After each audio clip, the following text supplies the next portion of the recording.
Hi guys! Samahan niyo akong gumawa ng ice candy. Actually, first time ko lang gumawa ng ice candy. Kahit sa Pilipinas, hindi pa ako nakagawa ng ice candy. So, subukan ko lang baka sakali kasi nakakita ko ng plastic ng ice candy sa Temu. So, ano ba yun? Summer kasi ngayon, napakainit. So, gagawan ko ng ice candy yung mga anak ko. Itong ginawa ko is, mango banana shake. So, shinake ko lang siya. Lagay natin dito. Para gawing ice candy. Baka magustuhan ng mga anak ko. Kasi napakainit. Ayan. Kunti lang itong magagawa ko. Kasi, maliit lang yung ginawa ko. Kunti na yung ginawa ko. Anyway, first time ko lang naman gagawin to. Tsaka, hindi ko sure kung magugustuhan ng mga anak ko to. Kaya, ayan, okay na to. So, meron na akong nagawa dito kanina. Isa. Isa pa lang. Meron ako na isang nagawa kanina. So, pangalawa to. Ayan. Hindi sila pantay. Mas malaki yung isa. Pantay. Galing. Tsaka actually, ang lalaki pala ng plastic na nabili ko sa Temu. Hindi ko kasi alam hindi ko alam kung ano yung mga sizes nila. Kala ko pare-pareho lang. So, yan. Nag-order ako ng isa. Actually, nakuha ko siya sa discounted price. Kaya, in-order ko na. Parang lang yata. Magkano ba ito nabili? Parang 2 yen. 2 yen ko lang yata ito nabili kasi may mga order ako dati. Tapos mayroon akong 99% discount. So, ayan. Ano ba? Parang 4 lang yata yung magagawa ko, guys. Kasi nga, sa sobrang laki ng plastic, madami siyang, madami akong mailalagay. Pero siguro, gawa ulit ako ng isa pa para madagdagan ko siya. Kasi meron pa naman akong mga ingredients. Ayan. Para hindi din masayang yung ingredients ko. Ko na lang. Lalo na yung banana, i-shake ko na lang ulit. Mag-shake ulit ako, tapos gawa ulit ako ng ice cream. Sana magustuhan nila to. Kasi tinikman ko naman bago ko siya nilagay dito. Matamis. Masarap naman siya. So, hopefully, magustuhan nila. Kasi bibili pa kami ng ice sa labas. Parang may ganito din. Iba kasi itsura ng ice nila dito, yung ice candy. So, naisip ko lang nagawan sila. Pasado alas 11 na dito sa amin. So, ngayon ko pa lang nagagawa to. Sakto, pag-gising na lang bukas, around hapon, matigas na to. Ilagay ko siya sa freezer. Ang dami nitong isa. Ang laki. Tada! Ang laki. So, yun nga guys. 4 lang talaga yung nagawa ko. Ang liit kasi ng shaker ko. Yung ko kasi, yung blender ko, 2-in-1 na siya kasama nung tawag nito. Kasama lang to sa nakalimutan kong pangalan. Hindi siya blender. Yung parang mo yung mga fruits or vegetables tapos lalabas juice na. Ayun. So, kasama siya. Ito maliit lang. Ayan, ang laki ng isa talaga. Alam ko sa Pilipinas, hindi ganito yung kalaki yung mga ice candy. Yung medyo mas maliit yung yung plastic. So, yan. Ayan guys, meron akong 4 na nagawa. Actually, sakto lang to para sa aming 4. Yung 3 anak ko tapos yung akin. Akin na lang yung pinakamalaki. Pero meron pa akong banana dito, banana.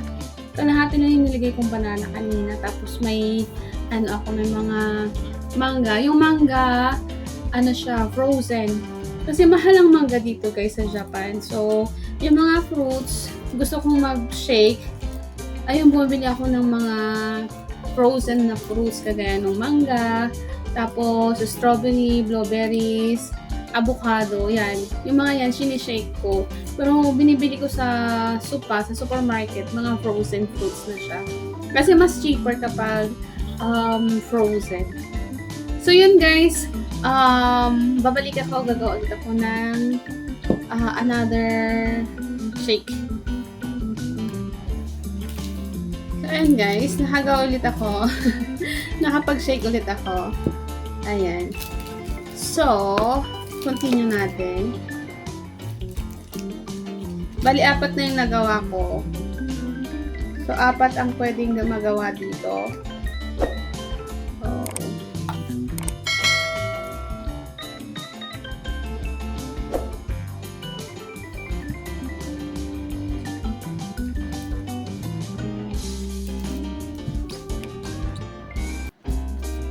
So, 4 ang pwede nating magawa sa aking ginawang shake.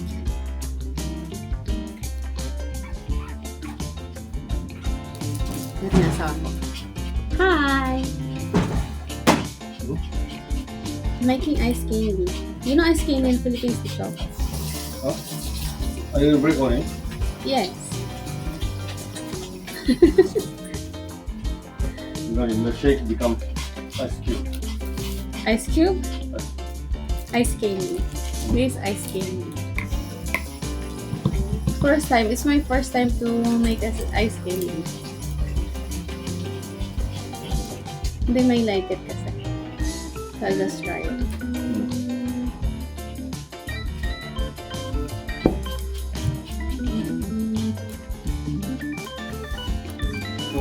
So hindi pantay-pantay yung pagkakaano ko. Pagkakalagay ko ng shake. Ayan. So ito malaki din. Mas malaki din to kaysa kagaya ng isa kanina.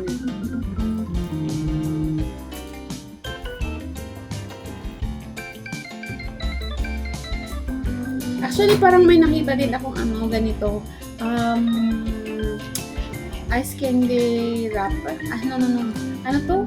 Oh, ice candy na plastic sa sa 100 yen siya. Pero iba yung shape niya, hindi siya ganito kagaya nung sa atin sa Pilipinas. So naghanap ako sa Temu. Yun nga, ito yung nakita ko. Kaso ito ang nabili ko is napakalaki. Malaki siya. Hindi ganito yung yung ice candy na binibili ko sa Pilipinas.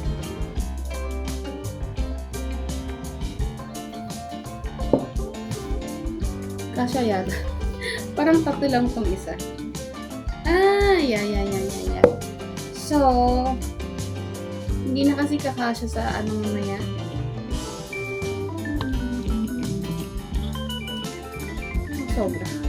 Sobra pang isa.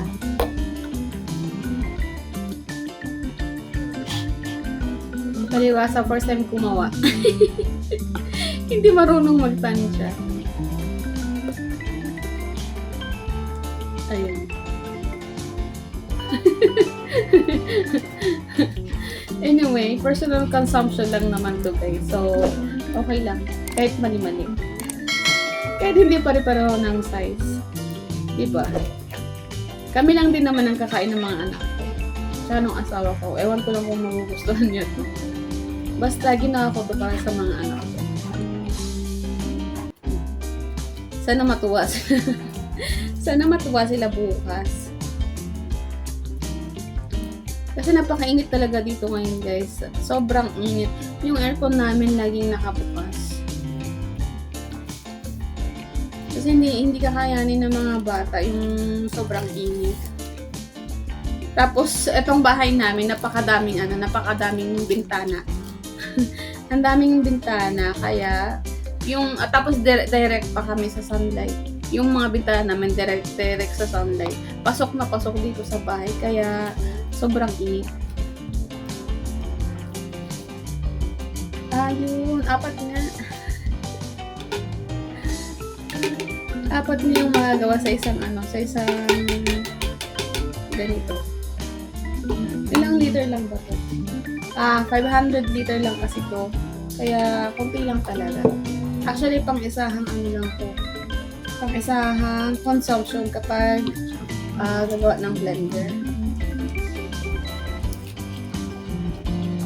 So, nahilig ako ngayon guys na mag-blender. Lalo ng mga fruits. Kasi, yun nga. Ulit-ulit. Summer ngayon. Sorry naman. So, ayan guys. Ito na yung mga nagawa ko. At least, kahit pa paano, marami-rami dito. 8 piraso ng ice candy na butchog. Matataba. Ang tataba talaga. Hindi ito yung ordinary na ice candy gaya sa Pilipinas. Malaki talaga siya. Parang doble yata. Doble yung size na. Hindi ko alam talaga kasi yung mga sizes ng mga ice candy wrapper. So, ayun, yun lang. Bukas, update ko, dagdag ko sa video na to, yung magiging itsura ng ice candy. Kung successful ba na nakagawa ko ng ice candy. So, yun lang muna guys. Bye!